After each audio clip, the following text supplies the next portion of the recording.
Friends, ಇದೇನು ಅಂತ ಅನ್ಕೊಂಡ್ರ, ಮಂಡ್ಯದ ವಿಸಿ ಫಾರ್ಮ್ ಅಲ್ಲಿ ಡಿಸೆಂಬರ್ 6, 7, 8 3 ದಿನಗಳ ಕೃಷಿ ಮೇಳ ನಡೀತಾ ಇದೆ. ಅದನ್ನೇ ನಾನಿದೆ ನಿಮಗೆ ತೋರಿಸ್ತಾ ಇರೋದು.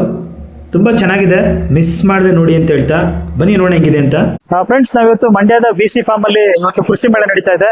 ಸೊ ಇಲ್ಲಿದ್ದೀವಿ, ಬನ್ನಿ ಇವತ್ತು ಮಂಡ್ಯದ ಈ ಒಂದು ವಿಸಿ ಫಾರ್ಮ್ ಅಲ್ಲಿ ಕೃಷಿ ಮೇಳ ಯಾವ ತರ ನಡೀತಾ ಇದೆ, ಮತ್ತೆ ಈ ಕೃಷಿ ಮೇಳದಲ್ಲಿ ಏನೆಲ್ಲ ನೋಡೋದಕ್ಕೆ ಸಿಗುತ್ತೆ, ಮತ್ತೆ ಇಲ್ಲಿಯ ವಿಶೇಷತೆ ಏನು, ಮತ್ತೆ ಇಲ್ಲಿಯ ಒಂದು ಕೃಷಿ ಮೇಳದಲ್ಲಿ ಅತ್ಯಂತ ಆಕರ್ಷಣೀಯವಾಗಿರೋದು ಏನು ಅಂತ ಹೇಳಿ ಎಲ್ಲದ್ರ ಬಗ್ಗೆ ಕಂಪ್ಲೀಟ್ ಆಗಿ ಇವತ್ತಿನ ವಿಡಿಯೋದಲ್ಲಿ ತಿಳ್ಕೊಳ್ಳೋಣ. ಫ್ರೆಂಡ್ಸ್, ನೀವು ಕೃಷಿ ಮೇಳಕ್ಕೆ ಬಂದಿದ್ದೆ ಆದ್ರೆ ಸೊ ನೋಡಿ, ರೈಟ್ ಸೈಡ್ ಅಲ್ಲಿ ಈ 2 ವೀಲರ್ನ ಪಾರ್ಕಿಂಗ್ ಮಾಡೋದಕ್ಕೆ ಇಲ್ಲಿ ವ್ಯವಸ್ಥೆನ ನೀಟಾಗಿ ಮಾಡಲಾಗಿದೆ. ಸೊ ನೀವು ಬಂದ್ರೆ ರೈಟ್ ಸೈಡ್ ಅಲ್ಲಿ ನಿಮ್ಮ 2 ವೀಲರ್ನ ಪಾರ್ಕ್ ಮಾಡಿ ಬರ್ಬೇಕಾಗಿರುತ್ತೆ. ಸೊ ಹಾಗೆ ಆಕ್ಚುಲಿ ಕೃಷಿ ಮೇಳ ಸ್ಟಾರ್ಟ್ ಆಗೋದು ಲೆಫ್ಟ್ ಸೈಡ್ ಅಲ್ಲಿ. ಕೃಷಿ ಮೇಳ ಇಲ್ಲಿಂದ ಪ್ರಾರಂಭ ಆಗುತ್ತೆ. ಬನ್ನಿ ಇಲ್ಲಿ ಒಳಗಡೆ ಏನಿದೆ ಅಂತ ನೋಡೋಣ. ನೀವು ಇಲ್ಲಿ ನೋಡ್ತಿದ್ದೀರಾ, ಆಕ್ಚುಲಿ ಈ ಒಂದು ಮಂಡ್ಯದ ವಿಸಿ ಫಾರ್ಮ್ ನ ಕೃಷಿ ಮೇಳದ ಒಂದು ಎಂಟೈರ್ ಮ್ಯಾಪ್ ಇದೆ ಆಕ್ಚುಲಿ. ಸೊ ಈ ಮ್ಯಾಪ್ ನೀವು ಯಾವ ರೀತಿ ಒಂದು ಕೃಷಿ ಮೇಳವನ್ನ ಎಲ್ಲಿಂದ ಸ್ಟಾರ್ಟ್ ಮಾಡಿ ಎಲ್ಲಿ ಗಂಟಾಗುತ್ತೆ ಅಂತ ಕಂಪ್ಲೀಟ್ ಇನ್ಫಾರ್ಮೇಶನ್ ಹೇಳ್ತಾರೆ, ಅದನ್ನ ತೋರಿಸ್ತಾ ಇದೆ. ಬನ್ನಿ ಇಲ್ಲಿ ಪಕ್ಕದಲ್ಲಿ ಈ ಒಬ್ರು ನಮ್ಮ ಸ್ಟೂಡೆಂಟ್ ಇದಾರೆ, ಅದ್ರ ಬಗ್ಗೆ ಕಂಪ್ಲೀಟ್ ಆಗಿ ಡೀಟೇಲ್ಸ್ ಅನ್ನ ಕೊಡ್ತಾರೆ. ನಾವೀಗ ಕೆವಿಕೆ ಹತ್ರ ಇದ್ದೀವಿ. ನೋಡ್ಬೋದು, ಇಲ್ಲಿಂದ ಹೋಗ್ತಾ ಇದ್ರೆ ನಾವು ಕೃಷಿಗಳನ್ನು ನೋಡ್ಬೋದು. ಭತ್ತ ಮತ್ತು ವಿವಿಧ ತಳಿಗಳ ಕೃಷಿಯನ್ನು, ಸನ್ಫ್ಲವರ್ ಆಗಿರ್ಬೋದು, ತರಕಾರಿ, ಇಂಟರ್ ಕ್ರಾಪಿಂಗ್ ಇದೆ. ಅಲ್ಲಿಂದಾನೇ ಮುಂದೆ ಹೋಗ್ತಾ ಇದ್ರೆ ನಾವು ಕಾಳುಗಳು ಅವುಗಳನ್ನ ನೋಡ್ಕೊಂಡು ಇಲ್ಲಿಗೆ ಬರ್ಬೋದು. ಇಲ್ಲಿ ಕೃಷಿ ಇದ್ದು ಫಿಶರೀಸ್ ಮತ್ತೆ ಹಸು ಸಾಗಾಣಿಕೆ ಇದಿದೆ. ಅಲ್ಲಿಂದ ನಾವು ಹಿಂಗ್ ಬರ್ತಾ ಇದ್ರೆ ತೆಂಗು ಆ ಕಡೆ ಇದೆ. ಅಲ್ಲಿಂದ ನಾವು ಇದೇ ಯೂಟರ್ನ್ ತಕೊಂಡ್ ಬಂದ್ರೆ ಇಲ್ಲಿ ಸ್ಟೋರ್ಸ್ ಇದೆ. ನಿಮ್ಗೆ ಸ್ಟೋರ್ಸ್ ಅಲ್ಲಿ ವಿವಿಧ ರೀತಿಯ ಫುಡ್ ಸ್ಟಾಲ್ ಆಗಿರ್ಬೋದು ಮತ್ತು ಮಿಷನರೀಸ್, ಯಂತ್ರೋಪಕರಣ ಎಲ್ಲಾ ಪ್ರೋಗ್ರಾಮ್ ನಮ್ಗೆ ಇಲ್ಲಿ ಸ್ಟೋರ್ ಅಲ್ಲೇ ಸಿಗುತ್ತೆ. ಗ್ರೌಂಡ್ ಫ್ರೆಂಡ್ಸ್, ಇವ್ರು ಹೇಳ್ದಂಗೆ ಇಲ್ಲಿಂದ ಸ್ಟಾರ್ಟಿಂಗ್ ಪಾಯಿಂಟ್. ಸೊ ನಿಮ್ಗೆ ಇಲ್ಲಿ ಫಸ್ಟ್ ಎಂಟರ್ ಆದ್ರೆ ಎಲ್ಲ ವಿವಿಧ ಬಗೆಯ ಒಂದು ಏನು ಭತ್ತ ಮತ್ತೆ ಕೆಲವೊಂದಷ್ಟು ಕ್ರಾಪ್ಸ್ ಗಳನ್ನ ನೋಡೋದಕ್ಕೆ ಸಿಗುತ್ತೆ. ಸೊ ಹಾಗೆ ಮುಂದೆ ಹೋದ್ರೆ ಬೇರೆ ಬೇರೆ ತರದ್ ಎಲ್ಲವೂ ಸಿಗುತ್ತೆ. ಲಾಸ್ಟ್ ಅಲ್ಲಿ ನೀವು ಅಲ್ಲಿ ಮುಂದೆ ಹೋಗಿ ಯೂಟರ್ನ್ ತಗೊಂಡ್ ಬಂದಿದ್ದೆ ಆದ್ರೆ ಸೊ ನಿಮಗೆ ಒಂದು ಸ್ಟಾಲ್ ಗಳಿರುವಂತದ್ದು ಸಿಗುತ್ತೆ. ಅಲ್ಲಿ ಬಂದು ನೀವೆಲ್ಲ ನೋಡ್ಬೋದಾಗಿರುತ್ತೆ. ಸ್ಕೂಲ್ ಮಕ್ಕಳುಗಳನ್ನ ಕೂಡ ಈ ಒಂದು ಕೃಷಿ ಮೇಳ ಕರ್ಕೊಂಡ್ ಬಂದಿದ್ದಾರೆ ಟೀಚರ್ಸ್. ಫ್ರೆಂಡ್ಸ್, ನಾವಿಲ್ಲಿ ನೋಡ್ತಿದೀವಿ ವೆರೈಟಿ ಆಫ್ ಪ್ಯಾಡಿನ ಕಲ್ಟಿವೇಶನ್ ಮಾಡಿದ್ದಾರೆ. ಇದೆಲ್ಲ ಹೊಸ ಹೊಸ ತಳಿಯ ಭತ್ತಗಳಂತೆ. ಸೊ ಹಾಗೆ ಈ ಕಡೆ ಕೂಡ ಒಂದಷ್ಟು ಪ್ಯಾಡಿನ ಕಲ್ಟಿವೇಶನ್ ಮಾಡಿದ್ದಾರೆ. ಸೊ ನಾವಿಲ್ಲಿ ನೋಡ್ಬೋದು, ಇಲ್ಲಿ ನಮಗೆ ಇಲ್ಲಿಂದ ಬಿಗಿನಿಂಗ್, ಆಕ್ಚುಲಿ ಇದು ಸ್ಟಾರ್ಟಿಂಗ್ ಪಾಯಿಂಟ್ ಇದು. ಸೊ ಇಲ್ಲಿಂದ ನೋಡ್ಕೊಂಡು ಹೋಗ್ತಾ ಇದ್ದಂಗೆ ಒಂದೊಂದೊಂದೊಂದು ನಮಗೆ ಸಿಗ್ತಾ ಹೋಗುತ್ತೆ. ತುಂಬ ಚೆನ್ನಾಗಿದೆ ಆಕ್ಚುಲಿ. ಈ ಭತ್ತದ ತಂಡೆ ಆಗಿರ್ಬೋದು ಮತ್ತೆ ಈ ಒಂದು ಗೊನೆಗಳಾಗಿರ್ಬೋದು ಸಖತ್ತಾಗಿದೆ ಅಂತಾನೆ ಅನ್ಬೋದು. ನೋಡಿ, ಭತ್ತದ ಮುಖ್ಯ ರೋಗಗಳ ಒಂದು ಮೌಲ್ಯಮಾಪನ ಅಂತೇಳಿ, ಸ್ಕ್ರೀನಿಂಗ್ ಫಾರ್ ರೈಸ್ ಡಿಸೀಸಸ್ ಅಂತೇಳಿ ಯಾವೆಲ್ಲ ರೋಗಗಳು ಬರ್ತವೆ ಅನ್ನೋದನ್ನ ಇಲ್ಲಿ ಒಂದು ಗದ್ದೆನಲ್ಲಿ ಈ ಭತ್ತಗಳಲ್ಲಿ ಯಾವ ರೋಗ ಏನು ಅಂತ ಅನ್ನೋದನ್ನ ತೋರಿಸುವಂತ ಒಂದು ಪ್ರಯತ್ನವನ್ನ ಮಾಡಿದ್ದಾರೆ. ನೀವು ಇಲ್ಲಿ ನೋಡ್ಬೋದು ಏನೆಲ್ಲ ರೋಗಗಳು ಇಲ್ಲಿ ಇದಾಗಿದೆ ಅಂತೇಳಿ. ಫ್ರೆಂಡ್ಸ್, ನೀವು ಇಲ್ಲಿ ನೋಡ್ತಿದ್ದೀರಾ, ಸ್ಥಳೀಯವಾಗಿ ಸಿಗುವಂತ ಎಲ್ಲ ಭತ್ತದ ವೆರೈಟಿಗಳನ್ನ ಇಲ್ಲಿ ಇವರು ನಮಗೆ ಒಂದು ಕಲ್ಟಿವೇಶನ್ ಅನ್ನ ಮಾಡಿ ನೋಡೋದಕ್ಕೆ ಇಲ್ಲಿ ಸಿಗ್ತಾ ಇರುವಂತದ್ದು ನೀವು ನೋಡ್ಬೋದು. ಇದು ಕರ್ನಾಟಕದ ಎಲ್ಲ ಸಾಂಪ್ರದಾಯಿಕ ದೇಶೀಯ ಭತ್ತದ ತಳಿಗಳ ಒಂದು ಪ್ರಾತ್ಯಕ್ಷಿಕೆ ಅಂತೇಳಿ ಇಲ್ಲಿ ಮೆನ್ಷನ್ ಮಾಡಿದ್ದಾರೆ. ಸೊ ತಳಿ ಸಂಖ್ಯೆ ಎಲ್ಲವೂ ಕೂಡ ಇಲ್ಲಿ ನಮಗೆ ನೋಡೋದಕ್ಕೆ ಸಿಗುತ್ತೆ. ಫ್ರೆಂಡ್ಸ್, ಇದು ಪಕ್ಕದಲ್ಲಿ ಒಂದು ಗ್ರೀನ್ ಹೌಸ್ ಇದೆ. ಇಲ್ಲಿ ಅಡಿಕೆ ಮತ್ತೆ ಬೇರೆ ಬೇರೆ ಒಂದು ಸಸ್ಯಗಳನ್ನ ಬೆಳೆಸಿ ಅವುಗಳನ್ನ ಮಾರಾಟಕ್ಕೆ ಇಲ್ಲಿ ಇಟ್ಟಿರುವಂತದ್ದು. ತುಂಬಾ ಒಳ್ಳೆಯ ತಳಿಗಳಿವು, ಚೆನ್ನಾಗಿದೆ.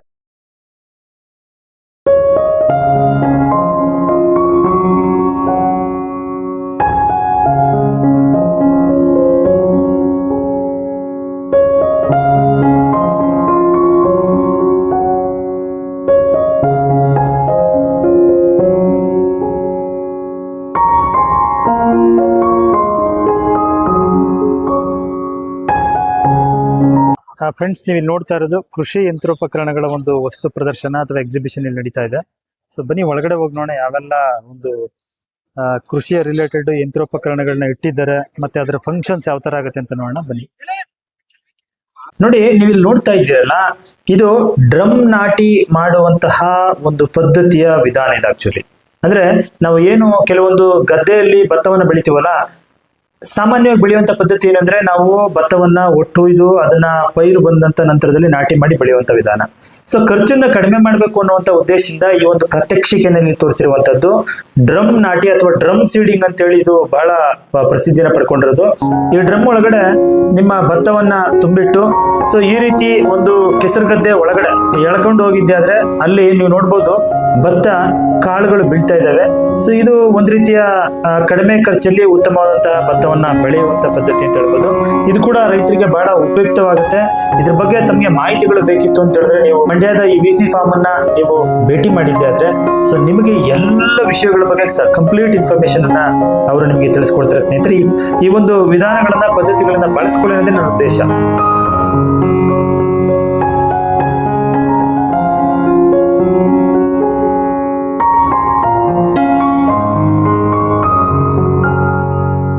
ಫ್ರೆಂಡ್ಸ್, ನಾವಿಲ್ಲಿ ನೋಡ್ತಿದೀವಿ ಭತ್ತದ ಗದ್ದೆಗಳಲ್ಲಿ ಸೊ ಮ್ಯಾನ್ಯುಯಲ್ ಆಗಿ ಕಳೆಯನ್ನ ತೆಗೆಯುವಂತ ಒಂದು ಯಂತ್ರ ಇದು. ಸೊ ಇದು ಕೂಡ ನೀವು ಮ್ಯಾನ್ಯುಯಲ್ ಆಗಿ ಇದನ್ನ ಆಪರೇಟ್ ಅನ್ನ ಮಾಡ್ಬೇಕಾಗಿರುತ್ತೆ. ಇದು ಕೂಡ ತುಂಬಾ ಉಪಯುಕ್ತವಾದಂತಹ ಒಂದು ಮಿಷನ್ ರೈತರಿಗೆ. ಸೊ ಬನ್ನಿ ಇದು ಯಾವ ರೀತಿ ಈ ಕಳೆಗಳನ್ನ ತೆಗೆಯುತ್ತೆ ಅಂತ ಅನ್ನೋದನ್ನ ನೋಡೋಣ.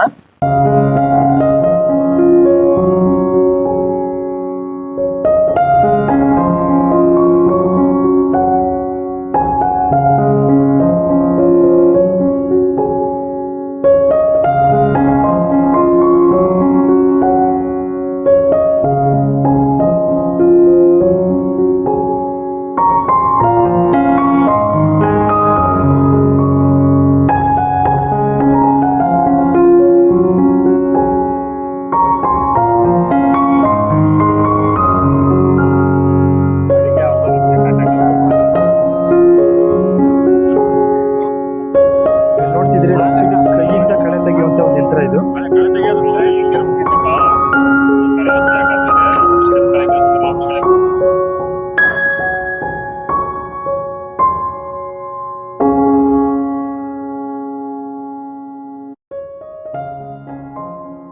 ಫ್ರೆಂಡ್ಸ್, ಹಾಗೆ ನೀವಿಲ್ಲಿ ನೋಡ್ಬೋದು ಒಂದಷ್ಟು ರೈತರು ಒಕ್ಕಣೆಯ ಟೈಮಲ್ಲಿ ಬಳಸುವಂತ ವಿವಿಧ ಉಪಕರಣಗಳನ್ನ ಇಟ್ಟಿದ್ದಾರೆ. ಸೊ ಇದು ಗುಂಡಿ ತೆಗೆಯುವ ಯಂತ್ರ ಅಂತೆ. ಗಿಡಗಳನ್ನ ನಾಟಿ ಮಾಡೋದಕ್ಕೆ ಈ ಒಂದು ಗುಂಡಿಯನ್ನ ತೆಗೆಯುವಂತಹ ಒಂದು ಯಂತ್ರ ನಾವಿಲ್ಲಿ ನೋಡ್ತಾ ಇದ್ದೀವಿ. ನೋಡಿ ಯಾವ ತರ ತೆಗಿತಾರೆ ಅಂತೇಳಿ.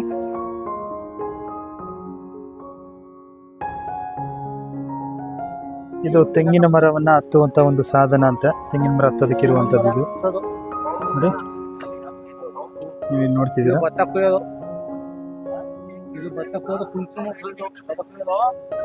ಇದು ರೀಪರ್ ಅಂತೇಳಿ ಭತ್ತವನ್ನ ಒಂದು ಕಟಾವನ್ನ ಮಾಡುವಂತ ಯಂತ್ರ ಇದು ಆಕ್ಚುಲಿ.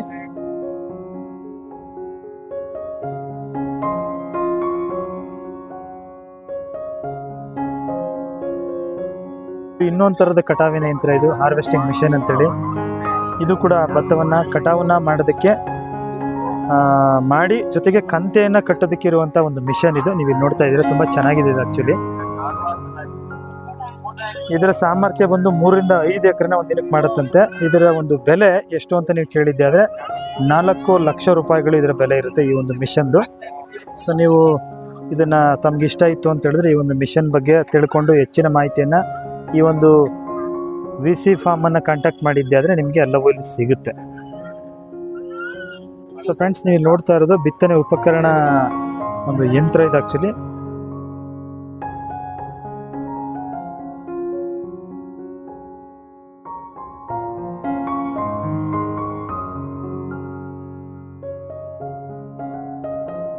ಬಹು ಬೆಳೆಯ ಸಂಯುಕ್ತ ಕೂರಿಗೆ ಅಂತ ಹೇಳ್ತಾನೆ. ವಿವಿಧ ಬೆಳೆಗಳ ಬೀಜ ಮತ್ತು ಗೊಬ್ಬರವನ್ನ ಬಿತ್ತಲು ಇದನ್ನು ಬಳಸ್ತಿರಂತೆ. 6 ರಿಂದ 8 ಎಕರೆ ದಿನಕ್ಕೆ ಬಳಸ್ಬೋದು ಅಂತ ಹೇಳ್ತಾನೆ.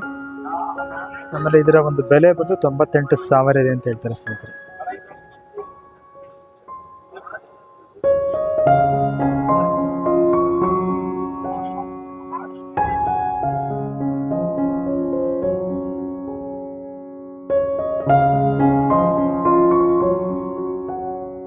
ಹಾಗೆ ನೀವಿಲ್ಲಿ ನೋಡ್ತಾ ಇರುವಂತದ್ದು ಕಳೆ ನಿರ್ವಹಣಾ ಉಪಕರಣಗಳು ಅಂತೇಳಿ.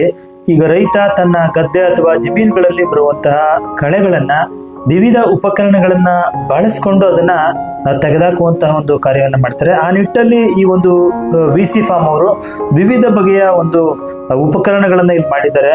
ಸೊ ನಿಮಗೆ ಅದು ಬಹಳ ಉಪಯುಕ್ತವಾಗುತ್ತೆ ಅನ್ನುವಂಥದ್ದು. ನೀವಿಲ್ಲಿ ನೋಡ್ತಾ ಇದ್ದೀರಾ, ತುಂಬಾ ಉಪಯುಕ್ತವಾದಂತಹ ಮಾಹಿತಿ ನಮಗೆ ಈ ಒಂದು ಕೃಷಿ ಮೇಳದಲ್ಲಿ ಸಿಗ್ತಾ ಇದೆ. ಹಾಗೆ ಪಾರ್ಟ್ 2 ನಲ್ಲಿ ಇನ್ನೂ ತುಂಬಾ ಯೂಸ್ಫುಲ್ ಆಗಿರೋ ಇನ್ಫಾರ್ಮೇಶನ್ ಗಳನ್ನ ನಾನು ಕೊಡ್ತೀನಿ. ಸೊ ಪಾರ್ಟ್ 2 ನ ಮಿಸ್ ಮಾಡದೆ ನೋಡಿ ಅಂತ ಹೇಳ್ತಾ, ಸ್ನೇಹಿತರೆ ಮಾಹಿತಿ ಉಪಯುಕ್ತವಾಗಿದ್ರೆ ವಿಡಿಯೋಗೊಂದು ಲೈಕ್ ನ ಕೊಟ್ಟು ಫ್ರೆಂಡ್ಸ್ ಮತ್ತೆ ಫ್ಯಾಮಿಲಿಗೆ ಶೇರ್ ಮಾಡಿ. ನೀವು ಹೋಗಿ ನೋಡಿ.